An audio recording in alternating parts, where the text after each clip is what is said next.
14 luglio 2009.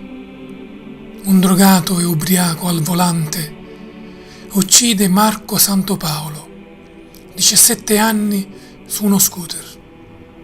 Il ragazzo stava rientrando a casa sul suo scooter quando è stato travolto da un 25enne che ha perso il controllo della sua vettura poiché era drogato e ubriaco.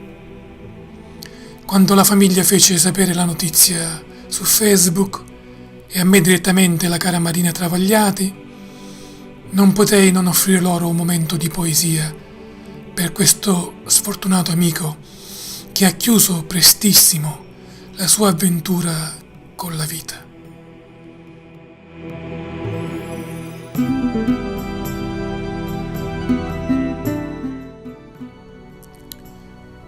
Rifulge il virgulto nell'empireo cielo e in sfumature terrose fiorenti acque sfocia il suo verde piglio.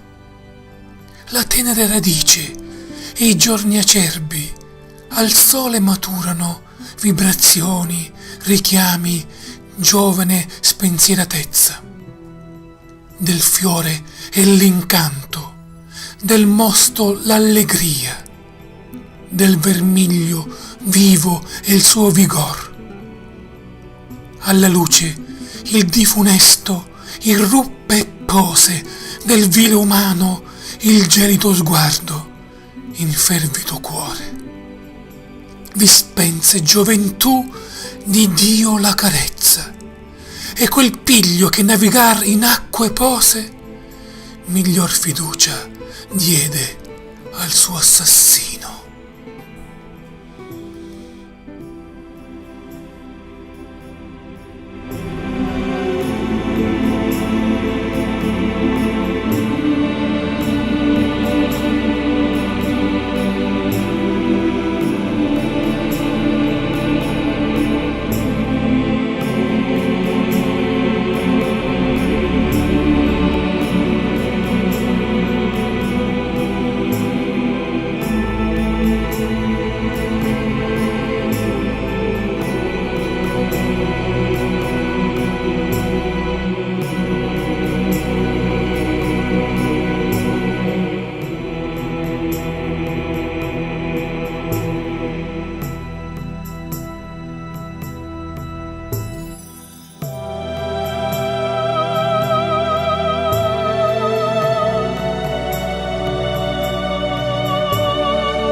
Namo